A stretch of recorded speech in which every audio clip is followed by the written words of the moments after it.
Sometimes the reason why we are poor, it's because of ignorance. Yeah. You know why I like this project? It's very bankable. If I get sick today, it's easier to sell a cow than to sell a car. The problem is someone quits their job, they want to start a business, and you want to... You'll be depressed. You want to buy food, so the business doesn't grow, you suffocate the business. So you have work and you're doing this. Exactly. It seems like it's a game of patience. It's not easy, but you just have to be patient. Very patient, and you have to... People are quick to change. People, 3 months, they expect a profit.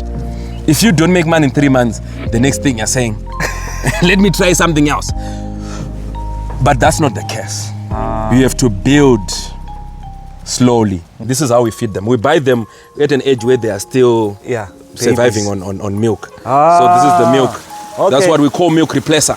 So they drink from this? Yeah, they drink from this. I've seen the person who buys the cow makes more than me.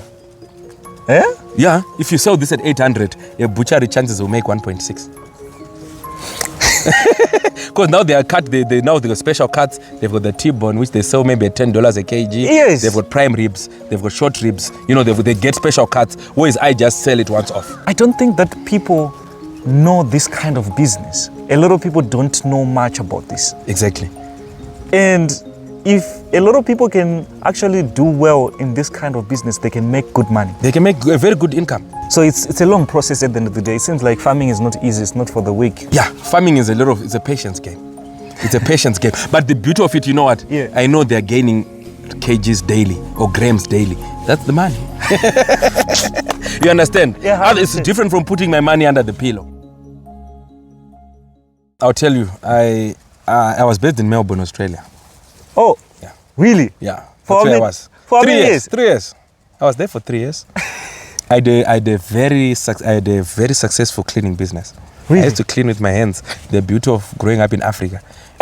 You are told to wash your own dishes. Exactly. So I did thriving. I was doing my school there. But when I was doing my school, I started a cleaning business. That's when Airbnb started. Yes. So a lot of Asians buy properties in Australia for capital gain, but they don't stay in them. They'll be in Hong Kong or in Singapore or China. So I had a lot of properties I was cleaning where guests would come and live for 2 days or 3 weeks. When they leave, they want to clean. I was making good money, but it's easy. We are Africans. That's how we do. That's how we make. But I was depressed. I was not happy. I just woke up one day with everything and I came back. My clothes are still there 5 years later. But I just woke up and left. I was not happy. I was depressed. Why? I think it's easier for people who go there with their families. I wasn't married. Yeah. And you see a lot of Zimbabweans don't stay in Melbourne. They stay in Perth, where their cheaper cost of living. Okay. There are not a lot of Zimbabweans in Melbourne. So I was a bit lonely. Yes. No family there. I had to make friends because of busy. A guest leaves at night, you're cleaning 3 apartments for the next guest in the morning. Yes. So I was very depressed. So I just woke up and I came back. So that's the case of a lot of people in the diaspora. They're depressed. You don't have to be. Come home. Come home. Let's work together. And it seems like it's not easy to come back. They're afraid. Yeah. I guess if you have a family, it's hard because now they're in school. But for me, I was alone. Okay. I just said, let me pack my bags and try more things. This now pays me more than the cleaning business. Really? Way more. With less, with not even doing hard work. Exactly. Like, scrubbing toilets. It's amazing. So if you're in a position where you're not happy, come home. There are a lot of opportunities, but you have to be on the ground. The problem is people they want middlemen if they want to start a business. Yes. That's where it dies off. Get to the ground, dig in. That's the hard part. That's where people get it wrong, and it takes time. You won't come from UK in 3 days. You have exactly. 2 weeks. You have a thriving business. It takes time. It takes time to learn, because it's easy. You need to know what's on demand. Yes. Zimbabwe is easy. You need to know what's on demand in Zimbabwe. Education. People have medicine. Yes. Agri-food. People want to eat. Those construction. People need shelter. So those are the lines you can look into and find at what position do you want to get into. Do you want to supply hardware?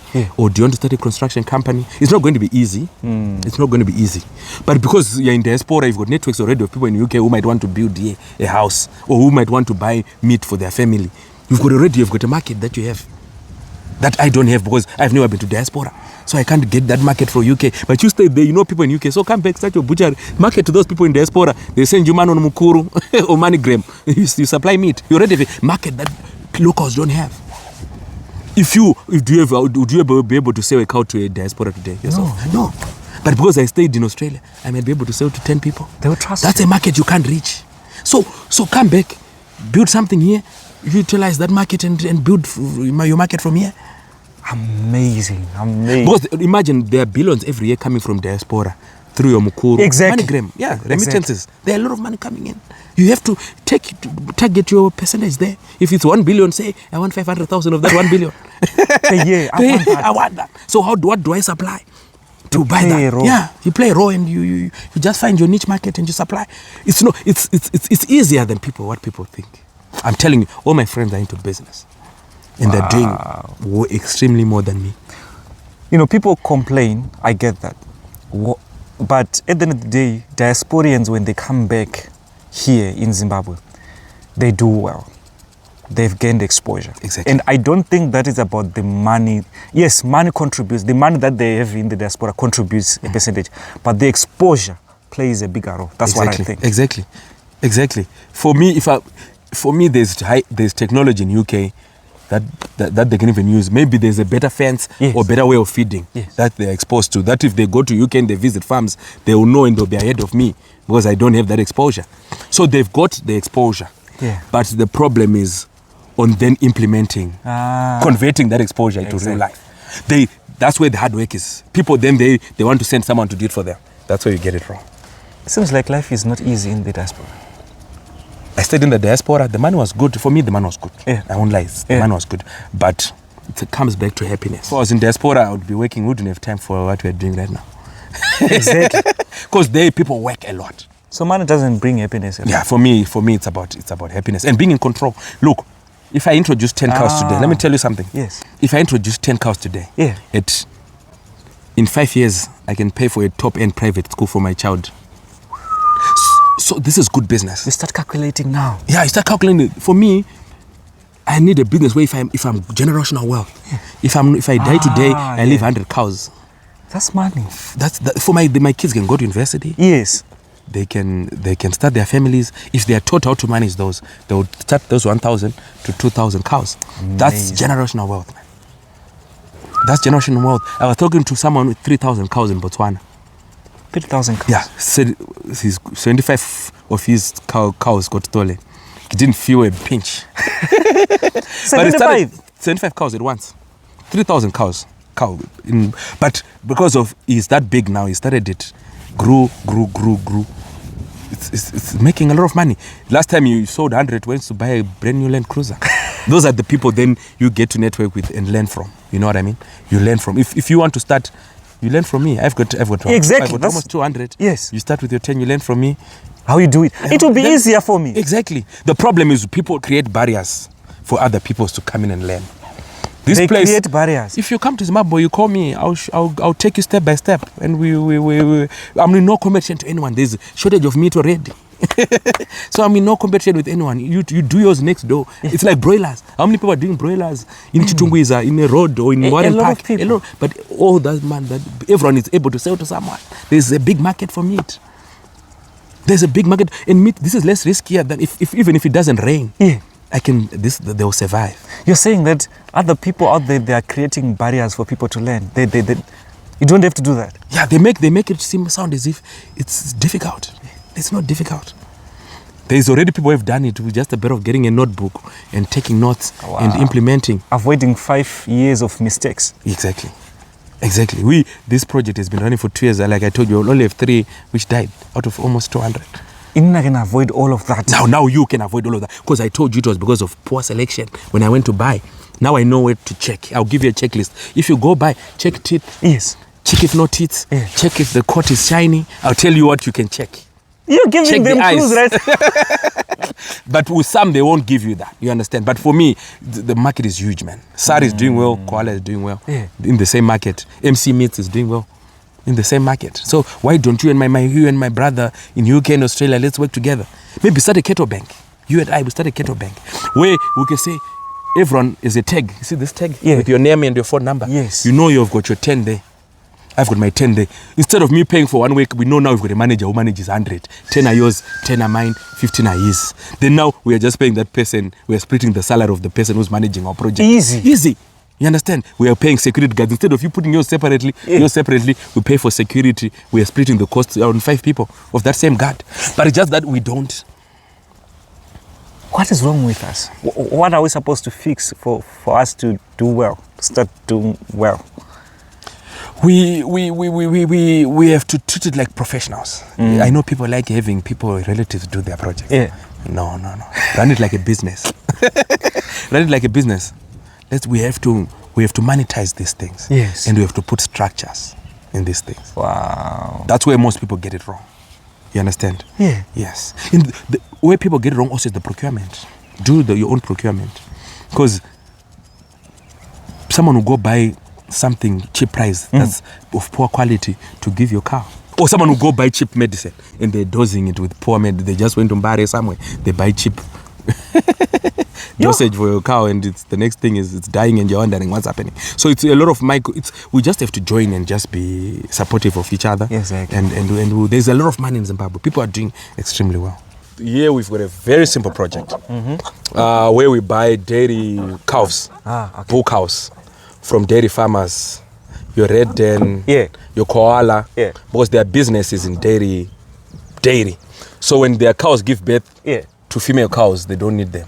So they sell them. The male cows? The male cows. They sell them a very small price. In some countries, they even slaughter them. Even them, they slaughter some, but then they sell some. So we buy them at a very low price, very young, and we raise them. You saw an opportunity? I think so. I think so. After trying so many things, you end up knowing you keep trying and you keep trying. You know what I mean? So you buy them? Yes, we buy them. How much? It depends. It depends with the weeks. Because you buy between 2 to 11 weeks. Okay. So it depends. If it's 8 weeks, on average, you get it for $75. $75? Yeah, but if it's very young, 2 to 5 weeks, $50. Really? Yes, that's the buying price. So it's not capital intensive at all? No. No. With $150, I can be lucky and I get 3.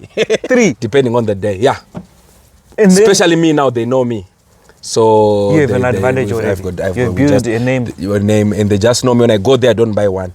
The last time we went, we bought. These are from Friday. We bought these on Friday. These ones, we bought them on Friday. These are 10. So we bought this for 500 for 10. Yeah, these are. We bought them on Friday. So do you sell them in the future, or what do you do with them?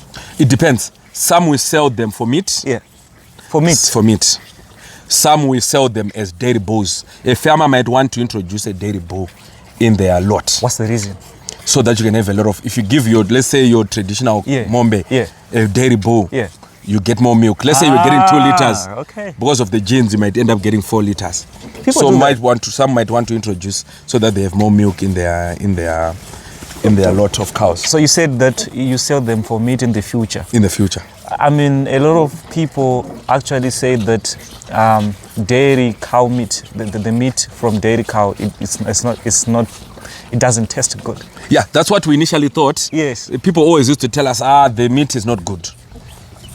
But when on our first project last year when we started, the meat was so good. Okay, so like I told you, that the shed I showed you there is for the first 2 to 11 weeks. Oh, okay. Then from 11 weeks now, they don't have milk anymore. So we give them masese in the morning. Yeah. We buy masese from Chibuku. Oh. Their tanks, when they empty their tanks, the remaining stuff at the bottom, they sell to us. They are very cheap, but they are very nutritious. It's a matter of being clever, is it? So we give them masese in the morning. They go grazing during the day. Then when they come back sunset, we give them masese again. Why? Because we want to introduce them to fattening. To pen fattening. But they are still young to introduce them to pen fattening. So you need to reach 270 kgs to introduce cows to pen fattening. Really? So, yes, you can't because of the conversion. They have to meet a certain kgs weight to introduce them to conversion. So I want to talk about the crossbreeding from dairy cow to our ordinary cows that we have in the village. Okay. The breed that comes out, is it a good breed that I can look at it and say, this is a good breed? Okay. Funny enough, I'll actually show you a mixture of a Tuli, our local indigenous breed, and a red den. Redden breed, dairy cow. which is dairy cow. Yeah. I'll show you in one of the pens. So people prefer, you see Thuli, Yeah. a cross of Thuli and Redden Yeah. is very good because Thuli is resistant. Very adaptive. Very adaptive to our To our environment. Yeah, so that's what you see. That's what we're trying to do now, to introduce our local breeds with a dairy breed of bull, so that you have more milk but a very healthy cow. That's the idea. It's a matter of being clever. Clever. So now, but most of our cows, we sell them to people who want to introduce to their local cows. The first one you get less milk, but if that cow gives birth and it gives another dairy bull, because it's gaining genes. By the time 3 years, it's now a full breed. Let's talk about pen fattening. Is it a good business on its own? Yeah, that's people. That's all koala, all these big guys. That's what they do. They buy cows from raw areas. They feed them. Yeah. Fattening, then they put them in their butchery or they sell them through their abattoirs. It's good business. That's our core business. Can I start something like that today and, do well? Yeah, you can do well. You can do well. It's very simple. Yeah. What you need is, with pen fattening, you don't need a huge ground because they don't go grazing. You feed them. So for us, we start with them from a very young age. Yeah. We put them next to the reach a certain way to get into the You have fattening. 3 stages. Yeah. We've got 3 stages here. This is the second stage. I hope you guys, you are learning. I hope you are learning. This is for us the final stage. Yeah. So how many cows do you sell per month? 10 cows. 10 cows every month. You have to make sure. We sell 10 cows every month. On average, on a good price, we sell through CC sales. Okay. On a good week, a kg, they pay you $70, between $70 and $80. Yeah. So on average, we make sure each cow, before it leaves, it's weighing about 500 kgs. So if you say 500 kgs times 10 cows, 5,000 kgs by $77. That's a lot. Yeah, it's not bad. Considering the initial cost I put. Exactly. $75, $50 to $75, then a bit of buying the milk and the food, then it's... You were talking about the good food business. that sometimes if you play your cards very well, you get masese at a good price. Yes. Masese are actually cheap. The only cost for masese is the transport. Because for them, they don't need them. Once the chibuku is out, that's just what's left over. To them, it has no value. Exactly. They would rather, it's either they throw them away or we just buy them at a takeaway low price. If you are buying a cattle like this at a young age, about 50 to 100 US dollars, is it? Yeah, 75 max. It doesn't exceed 75. And then selling the cow when it's about on a good day, $800. You see? Yeah. So, but it's a very patient game. For us now, the plan is to every month we have a rollout plan. Every month we are buying, and we are buying 10, and we are taking out 10. Oh, okay. Yeah, we've got the mortality rate is very low. Since we started, we have done more than 300. I think we've only lost 3. But that was just a bad batch we had bought. We didn't inspect carefully when we bought them. This land is half a hectare. We only use half a hectare. Half a hectare? Half a hectare. That's what we use. We lease half a hectare. It's not my land. It seems like you don't need to own land. You can rent land and be good at farming and make money from it. Exactly. Because you see, most of these are movable. Yes. Even if it tells me go away today, it's just rolling out my fence and I load and I go. You rent somewhere? So I rent somewhere else. So for me, but however, we've been here for 5 years now. No amazing. problems because of we pay our rentals on time. The business allows us to pay the rent on time. The demand for meat is high. Things are hard, yes. In Zimbabwe. But at the end of the day, it seems like people are only complaining. They're not doing anything. Exactly. And those who are doing something, they don't complain. They just sit and think of an idea, they do it. For this, we're making money in 3 months because of the fattening. In 90 days, you're making your money. But you need to, let's say we started with 3 cows. The money we made, we had to make them 7. The money we made from the 7, we had to make them 11. So, but the secret, I'll tell you, it's not easy. But for me, it was easy because I do this whilst I have a job. So then you don't demand money from it in the early stages. So the transition has to be slowly. You don't have to just quit your job all of a sudden and then... Yes, no. You have to know the business. You have to know the risks involved. You have to know and learn the hard way. Okay. And then let the business grow. Everything you try, if you give it time, it will work out. Wow. But it's just that people give up along the way. You understand? People give up along the way. This project, you start with $200. Let me tell you, you buy $200, You buy your 3 calves. Yes. For $50 each. Exactly. Right? Yeah. So that's $150. You use the $50 to buy the food that you're going to give them. Exactly. Then you start from somewhere. It's not a hard business, but it demands your time. Because you're buying cows at a young age. You have to be there. The mother is not there. You just buy the cows, the mother remains at the dairy farm. Now it's you are the mother. Oh, okay, I understand. So you need to give them time. They need time. Because are they getting enough milk? Are they getting enough grower? Exactly. You see that shed, there's a tent where there's a tent weather, there's tent on the sides, and there's roof. Are they warm enough? Is there a way to improvise to make them live better? It's just like at the young age, it's like you're taking care of broiler chicks. But easier. It's slightly easier, I would say. So with $500 I can start this business? Easily. I can always do the calculations for you if you want to put them on your video. You see what I mean. I give you a breakdown. It's a very easy business. Like let's say you want to have a wedding in 1 year. If you buy a calf like this, you know in 1 year is this big. You don't have to now buy a big cow. You know, for my wedding I have a cow. And you're buying them for $50. So the plan is for people in diaspora to get into this sort of business. They can. Now you can put a camera there, put a camera there. Starlink, now Starlink is approved. Wait, so you're actually... I know that at the end of the day, people are not encouraging phone farming, but it seems like when it comes to precision farming, cameras, Starlink, internet, someone can monitor their business whilst they are in the diaspora. Strive Masiwa is running Econet for the past 15 years out of Zimbabwe. A multi-billion-dollar company. The problem is people don't want to invest in good human capital. By that I mean, by Mzukuru, who do the... but doesn't know. So you need to head down someone who can definitely do it. I've got those guys. Those guys, professional. They are good at it. To manage your stock, you just put a camera. One day you say, every weekend or fortnightly, you say, I want to see you doing the dib. I want to see you doing stock take for the cows. It's very easy. So you're making money from selling the meat and the booze. Which one pays more? The meat pays more. People eat every day. Because people don't have much knowledge about dairy bulls yet. Our local people don't know the benefits of introducing a dairy bull to your head. But it's an advantage. It's an advantage. You get more milk. Because the plan for me is to get the whole value chain. Keep the cow, do a butchery. With this same cow here, with a butchery, I make double what I make if I just sell it to someone who's got a butchery. So in the future, if you open your own butchery, it means you have an advantage. Yes, I've got a big advantage. And it's going to be an online butchery. Online. You want to do different? Yeah, look, differently, because I don't want to be renting and paying a shop. You just order online. Yes. I want 10 kgs of meat. I bring it to you.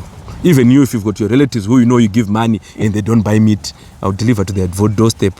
Then they get the meat instead of them buying alcohol, Someone told me that if you want to make it in Africa, do farming and mining. And it seems like farming, if you do it very well, you can make money. A lot of money. With peace of mind at the end of the day. Exactly. But farming is even less riskier than mining. Because mining, you are digging something you don't see. My cow, I see it every day. Well, did it eat? It ate. Oh, so that means it's got a few kgs on it. You're just there. I'm just there. So per day, you're selling... these vegetables, how much do you get? On a bad day, $15. On a good day, $20, $25. In a month, that's a lot. Yeah, that's what we then use to pay the workers who work here. And also now, they don't bother us about, we need something to eat. Yeah. They've got onions, they've got vegetables, they've got everything they need. They've got everything they need for their relish. So it covers costs for us. Like I told you, we only say once a month. But you've got day-to-day running expenses. Exactly. So you don't want to be struggling to buy feed for the cows, and you also have to buy feed for the employees. So then you leverage on the garden. Yeah, it's a very good garden. It's only one person who manages this garden. Only one person? And also does part of the cows as well.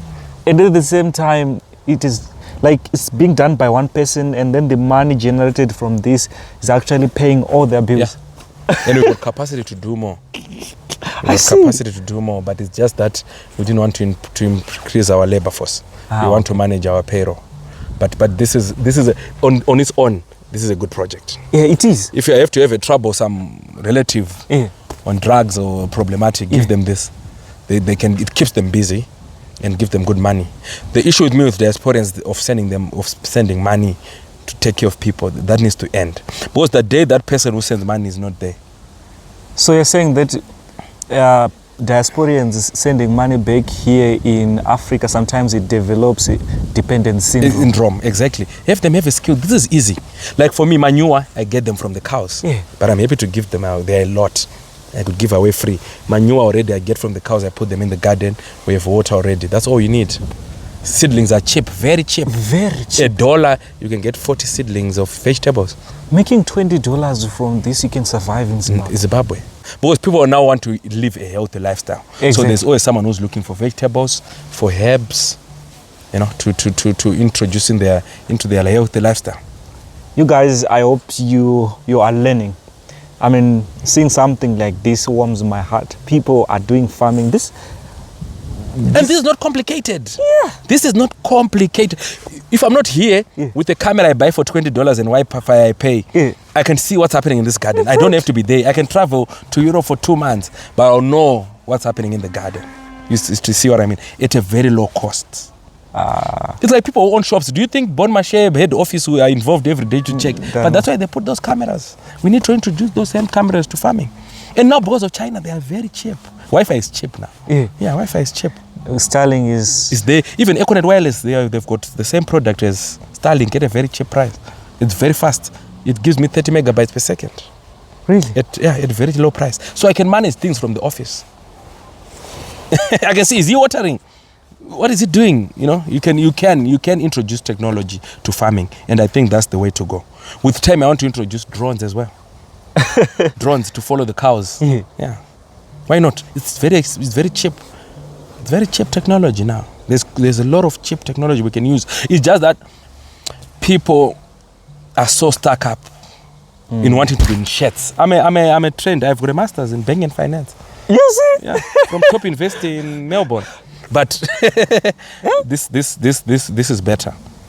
Oh, people want white collar jobs. They want to be sitting on the computer. Yeah. They want to be, but the real money comes from here. This is where the real money is. Real money. Even if I don't know one is going to fire me, if I get, you know what? I'm creating a secure net for my family and for myself. And you're creating employment. Employment for a lot of people. Amazing. With time, in 2 years, imagine if I keep continuing doing this, I might end up being the biggest vegetable supplier. Why not? But you have to start from somewhere. You have to start from somewhere, and you have to be willing to leave your comfort zone. Yeah. You have to be willing to leave your comfort zone. I know people like the convenience of going to the shops in Europe and stuff, but for me now, I get my vegetables here, meat here. I can rely on with solar. I can survive on my own. I've got the convenience in my backyard. It's possible. It's possible.